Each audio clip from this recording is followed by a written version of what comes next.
Bueno, en primer lugar quiero agradecer la invitación de la SOPEC, la Sociedad Peruana de Enfermeras en Cuidados Intensivos, por haberme considerado para dar esta charla, realmente muy agradecida. En esta ocasión me han pedido que hable del monitoreo neurológico del paciente con TEC grave y la idea es explicar brevemente lo que hay disponible para el monitoreo neurológico hoy en día. Antes de arrancar con la charla, les recuerdo que el cerebro es un órgano pequeño en relación al peso corporal, apenas el 2-3% del peso, pero se morfa el 25% del gasto energético. O sea que tiene un consumo de oxígeno y de glucosa enorme. El 20% del gasto cardíaco va para el cerebro. Y es un órgano que no almacena glucosa ni oxígeno, por lo tanto, cualquier déficit que haya en la circulación en cuanto a un problema de irrigación, realmente se lesiona rápidamente el cerebro. Hay una dependencia muy fina, digamos, una dependencia continua del flujo sanguíneo cerebral. Y en la injuria cerebral aguda, lo que suele haber es una disminución del flujo sanguíneo cerebral por distintas circunstancias, porque tengo edema cerebral, porque tengo trastornos hemodinámicos, porque tengo una lesión ocupante de espacio en el cerebro, y además aumentan las demandas metabólicas, entonces tengo menos flujo, mayor demanda, este cerebro está muy expuesto a la isquemia cerebral. Yo les vengo a hablar hoy de monitoreo multimodal. ¿Qué es este monitoreo multimodal? Es tratar de medir un poco la fisiología del cerebro, ir un poco más allá, saber lo que le está pasando a través de mediciones continuas, como por ejemplo las presiones, las tensiones, los flujos, los volúmenes, y para esto tenemos un arsenal de tecnología disponible. ¿Para qué quiero yo un monitoreo multimodal? Bueno, para detectar tempranamente los insultos secundarios que pueden aparecer. Hay técnicas invasivas y no invasivas. Obviamente son mejores las no invasivas, pero no siempre logramos buenas mediciones con las técnicas no invasivas. Se detectan tempranamente cuestiones que no están visibles en el examen físico y aporta datos para iniciar la terapia antes que la lesión sea clínicamente evidente o irreversible. Esto es todo lo que disponemos hoy en la actualidad para efectuar, digamos, el monitoreo multimodal. Por ejemplo, el Doppler transcraneal, que se usa mucho en procuración de órganos y es un gran aliado para ver cómo están las velocidades cerebrales, flujo sanguíneo cerebral, podemos ver saturación venosa yugular del oxígeno y presión tisular de oxígeno, o espectrografía de oxígeno cerebral, podemos medir presión intracraneana, otro sensor de flujo, o flujo con Doppler láser, o microdiálisis. Todo esto es la tecnología presente hoy en día para ver cómo está el medio interno cerebral. Ustedes saben que la lesión cerebral traumática, en el momento del accidente ocurre lo que llamamos lesión cerebral primaria. Es algo que yo no puedo evitar porque ya el paciente me llega con esta lesión.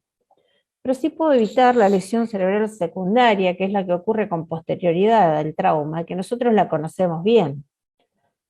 Por ejemplo, la hipotensión arterial y la hipoxia son dos factores independientes de mal pronóstico en los pacientes críticos. O sea, un paciente con TEC que llegue hipotenso hipoxémico va a desarrollar más isquemia e hipertensión endocraniana y probablemente le vaya mal que aquel otro que venga con la presión normal y normoxémico.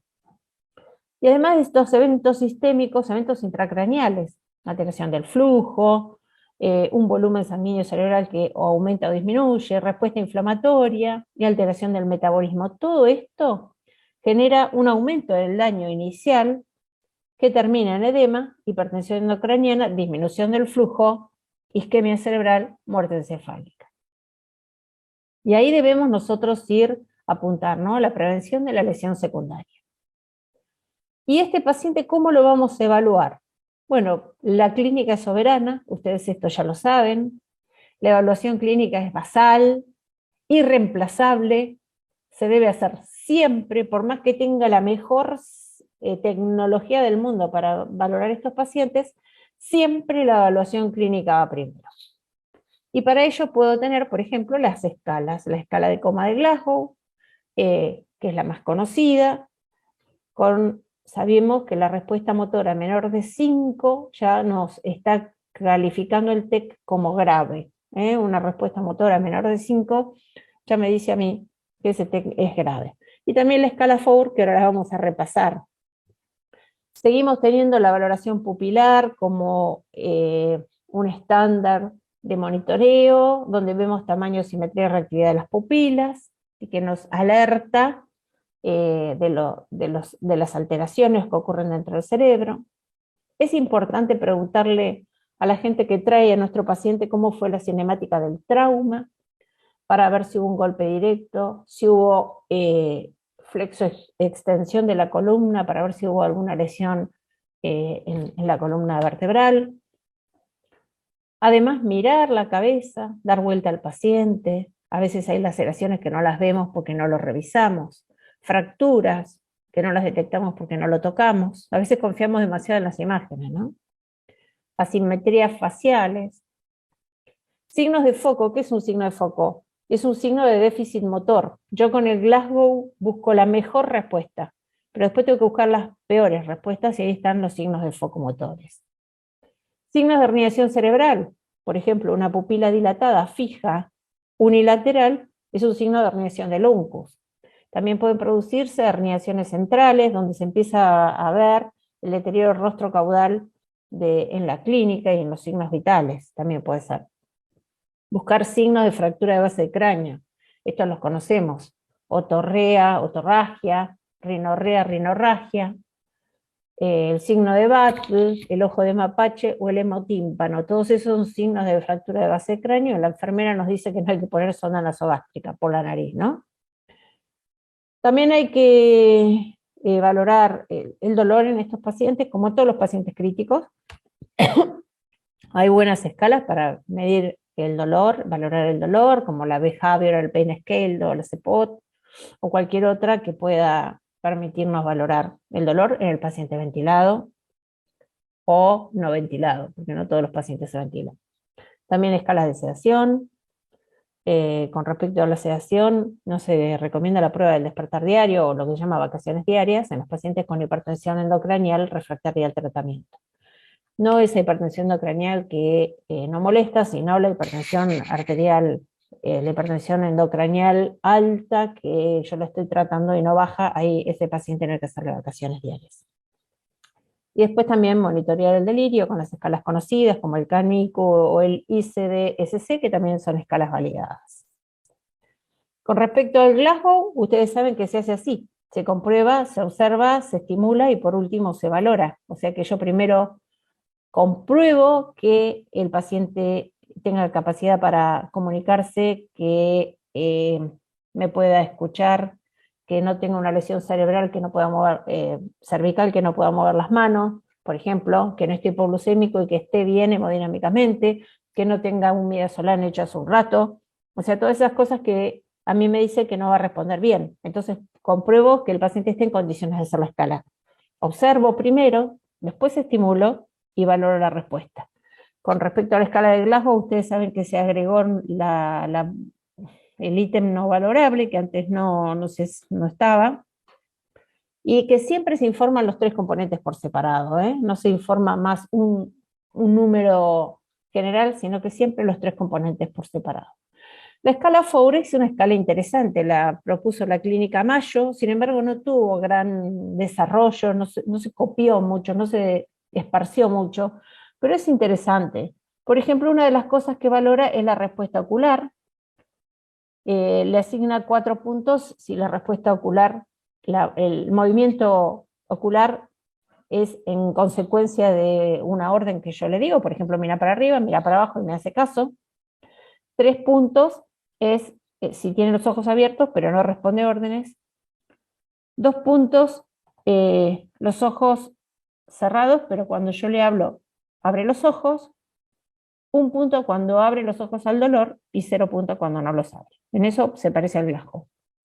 Pues la parte motora obedece órdenes, sería el 4, 3 localiza, 2 es una respuesta de flexión anormal y 1 respuestas de extensión anormal, y 0 cuando no responde. Después esta es distinta del Glasgow, son los reflejos de tronco. El 4 es cuando tiene reflejos pupilares y corneales presentes, son 2 reflejos que se valoran. 3 puntos cuando tengo una pupila fija y dilatada, 2 puntos cuando tengo ausente uno de los 2 reflejos, 1 punto cuando tengo los 2 reflejos ausentes y 0 cuando no hay nada, ni siquiera reflejo de la tos, que me doy cuenta cuando lo aspiro al paciente y veo que no tose, no se mueve para nada. Ese también es un reflejo de tronco muy profundo que no debería abolirse, ¿no? Que es de mal pronóstico. Y por último, la respiración, si el paciente respira espontáneamente, si su patrón es regular, si tiene Jane Stock o irregular. Y si está en ventilación mecánica, si tiene drive, o sea, si dispara la ventilación o si está muy quieto. Otra escala es la escala de dolor revisada, la escala de coma, donde se valora la respuesta motora, verbal y facial. Es otra escala que ustedes pueden llegar a usar. Otra cosa que debemos hacer es el monitoreo hemodinámico básico, electrocardiografía continua en nuestros pacientes críticos, creo que es una norma. La presión invasiva en los pacientes inestables o de alto riesgo, aquellos pacientes donde les voy a sacar muchas muestras de sangre arterial, o necesito un monitoreo minuto a minuto, también para saber el valor de PPC. Ustedes saben que TAM menos PIC es PPC, en esos pacientes es deseable colocar un catéter arterial. Hay que usar el monitoreo hemodinámico para establecer objetivos teniendo en cuenta el flujo sanguíneo cerebral y la oxigenación, y puedo usar monitoreo hemodinámico adicional, como ecocardiograma o gasto cardíaco o distintos sistemas. Por ejemplo, acá en esta foto vemos a la izquierda el monitoreo hemodinámico básico, pero a la derecha el sistema PAICO, donde por ejemplo abajo vemos saturación venosa central de oxígeno, agua pulmonar extravascular, variación de la presión de pulso, variación del volumen sistólico, índice cardíaco, resistencias vasculares sistémicas. Vemos un montón de datos que nos sirven para ver cómo está la hemodinamia de nuestro paciente.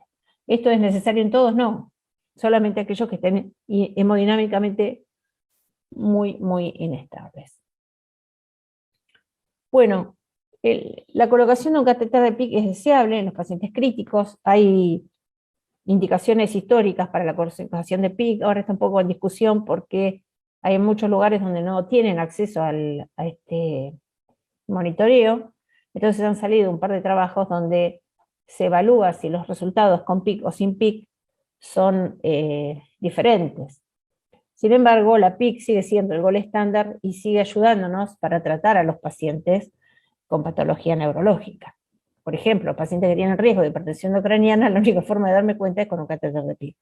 Y me guía para ver si le tengo que poner más manitol, menos manitol, cloruro hipertónico, hiperventilación, me guía en la terapéutica. Los umbrales no están bien definidos, no todos los pacientes tienen los mismos umbrales. Ustedes saben, por ejemplo, que la PPC para un paciente joven puede ser un poco más baja, pero la PPC para un paciente añoso quizás debe ser más alta, sobre todo si son hipertensos.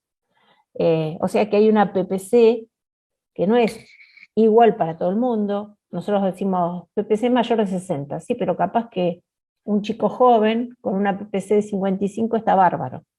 Y nosotros, por aumentar mucho la PPC, generamos daño, porque damos mucho volumen, generamos edema pulmonar, por ejemplo. Entonces, bueno, cada persona tiene su objetivo de PPC, y una de las cosas que se están estudiando en el mundo es tratar de ver cómo hago para identificar este PPC ideal para cada paciente. Siempre que vamos a usar otros monitoreos neurológicos, siempre la PIC es la basal, digamos, ¿no?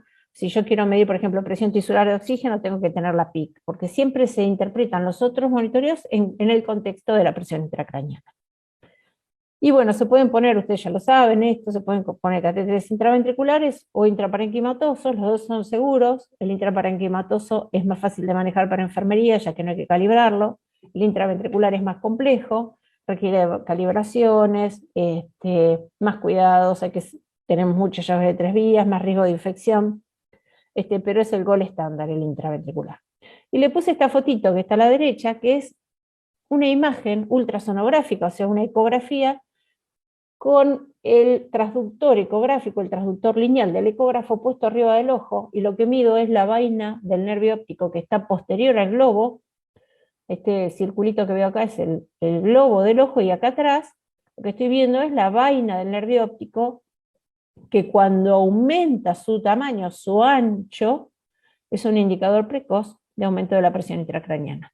Y en aquellos lugares donde no es fácil colocar un catéter de PIC, se puede usar, no como monitoreo continuo, pero sí para identificar a aquellos pacientes que tienen presión intracraniana y tratar de conseguir un monitoreo mejor.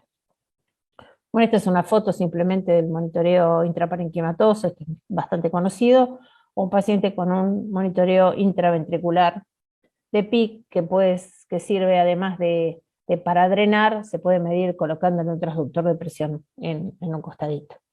Lo ideal es tener un monitoreo de PIC y PPC continuo. Hay monitoreos que nos permiten hacer esto cuando le colocamos un catéter arterial en el sistema. Y siempre es importante interpretar los valores en el contexto de las tendencias, no como una foto. Vengo, miro la foto y ya está, no. Tengo que mirar las tendencias, que siempre me van a dar más información que la foto, ¿no? Sabemos que la elevación de la PIC no es buena para el paciente, es un predictor de mortalidad, pero la PIC por sí sola no debe ser usada como factor pronóstico, sino como un dato más en el contexto de todo lo que le pasa al paciente. Si tuviéramos PIC, medición de PIC, sería ideal tener onda de PIC. No todos los sistemas tienen, pero sería ideal tener onda de PIC. La onda de PIC tiene 3 picos, el primer pico P1, P2 y P3, tienen un formato característico, siempre el P1 es mayor que el P2 y el mayor que el P3 en situaciones de normalidad. Por ejemplo, en esta foto yo tengo una PIC de 6, que es normal, y tengo un P1 mayor que un P2 y mayor que un P3. Y esto habla de un cerebro complaciente, un cerebro que ante cambios de volumen no va a aumentar rápidamente la presión. Pero fíjense este otro caso. Tengo una PIC de 2, bajísima la PIC, pero tengo una P1 bajita y una P2 mayor que la P1 e inclusive mayor que la P3. Esto me habla a mí de un cerebro poco complaciente, que ya ha agotado sus mecanismos compensatorios y que ante cualquier aumento en el volumen cerebral rápidamente me va a aumentar la presión intracraniana. Algunos interpretan esto como ya un aumento de la presión intracraniana encubierta, o sea, todavía no aumentó, pero va a aumentar en cualquier momento. 2 palabras de la oxigenación cerebral y sistémica. La oxigenación cerebral hay 2 formas de medirla. Una es colocando un catéter en el golfo de la yugular, es un catéter como un catéter central que se coloca en la yugular, en la vena yugular, hacia arriba, y que mide la sangre que viene del cerebro. Y otro es la presión tisular cerebral de oxígeno, donde también se coloca un catéter, a ver si puedo correr este dibujito, se coloca un catéter en el cerebro, como si fuera un catéter de PIC, y mide la presión tisular de oxígeno. Vamos a hablar de la saturación yugular. Ustedes saben que la sangre arterial tiene un contenido de oxígeno, llega al cerebro a través de las carótidas y las vertebrales, el cerebro consume, extrae el oxígeno que necesita, y después vuelven por las yugulares lo que queda. Nosotros podemos medir esto que queda, el contenido yugular de oxígeno, y se ha visto que lo normal es entre 55 y 75% de saturación venosa yugular. Eso es lo normal. ¿Cómo se debe interpretar esto? Si baja de 55, quiere decir que este cerebro no tiene suficiente disponibilidad de oxígeno, o sea, que no le llega suficiente flujo sanguíneo cerebral. Entonces, ¿qué tenemos que hacer? Y aumentar la TAM, bajar la PIC, aumentar la PPC, tratar de aumentarle el flujo, tratar de darle más sangre a ese cerebro, ¿no? Por lo contrario, si la saturación venosa yugular es mayor de 75, estamos bárbaros. Quiere decir que tiene suficiente sangre y que usa la que necesita y todavía le sobra. Pero guarda, hay una situación. Si la saturación es muy alta, por ejemplo 90, 95 que lo hemos visto, puede ser que este cerebro no consuma nada de oxígeno. Por ejemplo, en el caso de la muerte encefálica. En la muerte encefálica el cerebro no consume oxígeno, entonces viene la sangre bien cargadita de oxígeno, pasa por el cerebro que no consume y sigue la sangre bien cargadita de oxígeno. Y nosotros decimos, ay, qué bien que están las cosas, no, en realidad es que el cerebro no está consumiendo. ¿Para qué sirve esto? Bueno, sirve para guiar la terapéutica. Por ejemplo, como dice acá abajo, para guiar la hiperventilación. Cuando yo hiperventilo a mis pacientes, las arterias hacen vasodilatación o vasoconstricción.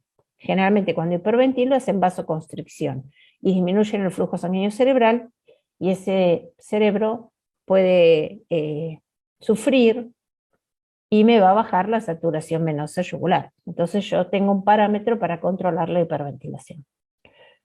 Puede ser de manera continua o intermitente su medición. Continua, yo le pongo un catéter que es la punta, como este catéter que está acá abajo, toda la parte rosa, en la punta tiene un saturómetro y mide la saturación continua. O si no tengo este catéter, le voy sacando sangre como saco arterial y la mando al laboratorio para que me hagan una gasometría. Es un indicador de un balance entre el aporte de oxígeno y el consumo de oxígeno. Y en forma indirecta estoy midiendo el flujo sanguíneo cerebral. Fíjense, acá tenemos un paciente con un catéter bien identificado, fíjense que tiene un catéter, un buen cartel que dice bulbo yugular, que está colocado en la yugular hacia arriba, porque recoge la sangre que viene del cerebro, ¿no? Y se coloca en el golfo, que es donde más sangre recibe.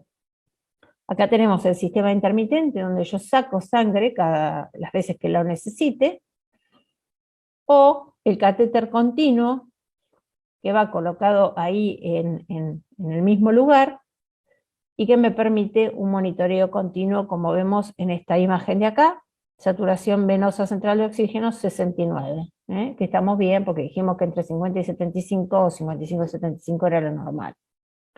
Y fíjense en no usar. Este no es un catéter que se puede usar para pasar líquido, como habitualmente usamos las vías venosas, sino que se usa exclusivamente para sacar sangre para gasometría arterial.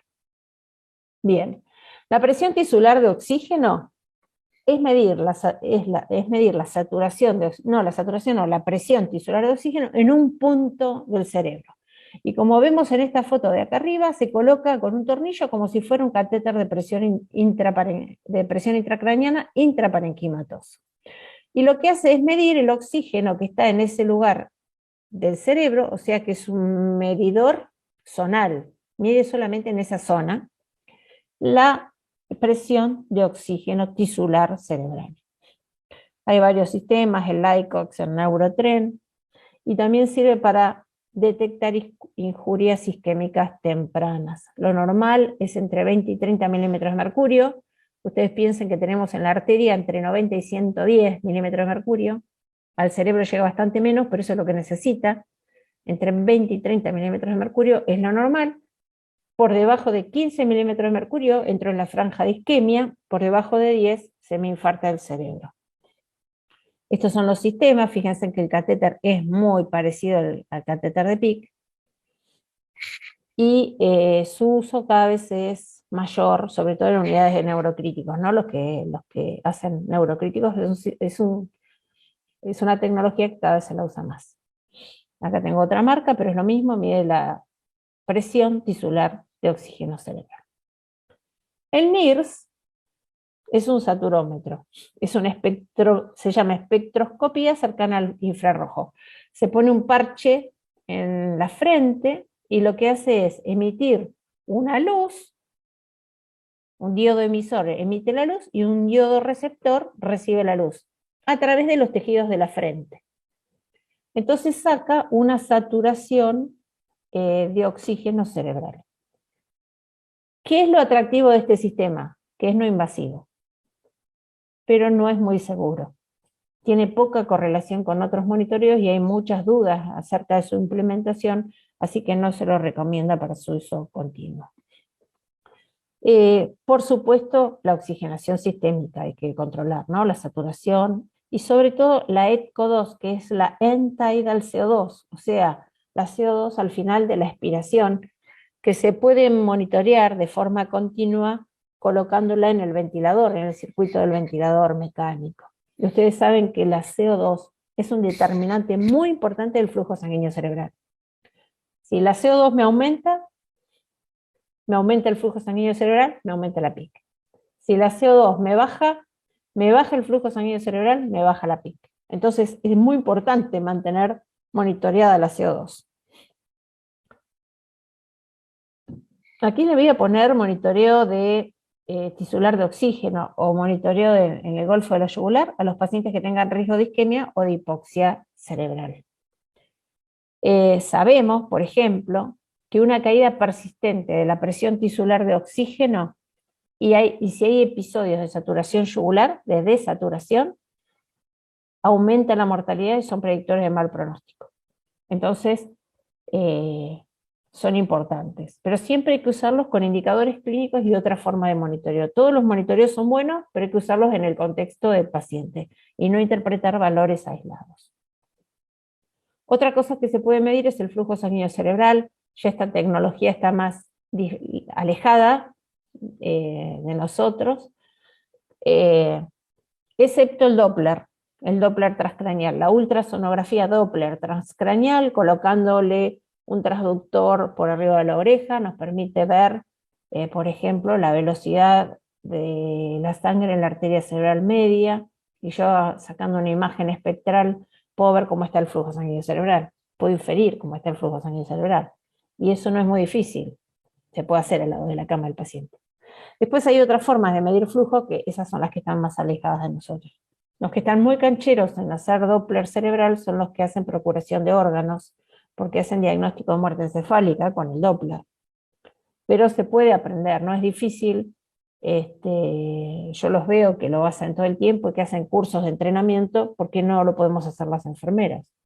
Si usamos la ecografía para ver venas, vejiga, estómago, para ver la zona nasogástrica, ahora estamos empezando a ver pulmón, para ver cómo se desliza la pleura, o si tengo derrame pleural. Si hago todo eso, porque no puedo ver la arteria cerebral media, si no es tan difícil. Otra cosa que podemos monitorear es la actividad eléctrica cerebral con un electroencefalograma. Esto tiene indicaciones. Por ejemplo, los pacientes que tienen alteración de la conciencia y no la podemos explicar, hay que sospechar un estatus convulsivo, un estatus epiléptico no convulsivo, que puede ocurrir. Ahora también se debe monitorear a los pacientes que tienen estatus epiléptico que no mejoran después de la medicación, para ver si tiene estatus refractario. Se recomienda también la hipotermia terapéutica, o cualquier deterioro inexplicable de la conciencia que pueda tener alguna actividad convulsiva, se recomienda hacerlo, ¿no? Acá tengo fotos de pacientes monitoreados con electroencefalografía continua, y por supuesto que saben interpretar las ondas, que eso sí que a mí se me escapa, no debe ser sencillo. Y por último, los tope de gama, que hay en pocos lugares en el mundo, en nuestro país no hay, por ejemplo en Argentina no hay, pero sí hay en varios países, es el metabolismo cerebral a través de la microdiálisis. ¿Qué es esto? Y es saber cómo está el medio interno cerebral. Cuánto oxígeno tiene, cuánta glucosa tiene, cuánto piruvato, lactato, glicerol, que son las cosas que le hacen falta al cerebro, ¿no? Por ejemplo, sabemos que si cae la glucosa cerebral y aumenta la relación lactato-piruvato, al paciente le va mal. Son predictores de mortalidad. ¿Y cómo se hace esto? Se pone un catéter, fíjense, este es el catéter, el de la derecha, ahí donde dice 3, esa es la puntita que va dentro del cerebro, y es igual al sistema dializador renal. El catéter tiene un baño de diálisis, un líquido que corre por esa pequeña guía que tiene, y el cerebro pasa sus iones y sus sustancias al baño de diálisis, y por supuesto, así como entra el baño sale, y se analiza ese baño que sale, y se saca, acá abajo lo vemos en esta imagen, la cantidad de glucosa que tiene, lactato, glicerol, piruvato, y eso me ayuda a mí a determinar la terapéutica y me ayuda a manejar el cerebro. Bueno, en conclusión hay muchas formas de monitorear nuestro cerebro. Esto se llama monitoreo multimodal, cuando podemos usar 2, 3, 4 sistemas de monitoreo, y ayuda a evaluar la respuesta individual y guiar la intervención terapéutica. Por supuesto, siempre hay que valorarlo en el contexto clínico y por gente que esté entrenada, capacitada y que entienda. Hay que valorar además las tendencias, más que las fotos, ¿no? Otro problema que nos enfrentamos es que tenemos mucho monitoreo individual, pero no se unen para poder interpretar todos juntos. Entonces ahora el desafío es poder hacer bases de datos para que esto sea interpretado en su totalidad. Y fíjense, en todos los últimos consensos de monitoreo multimodal dicen la valoración clínica sigue siendo soberana. O sea que el neuromonitoreo al lado de la cama del paciente a través de scores y el ojo clínico hecho para detectar anomalías de forma temprana sigue siendo la base y lo más importante. Bueno, por supuesto, agradezco la invitación a los OPEC y estoy dispuesta a responder las preguntas. Les dejo mi mail por si me quieren escribir. Muchísimas gracias a todos.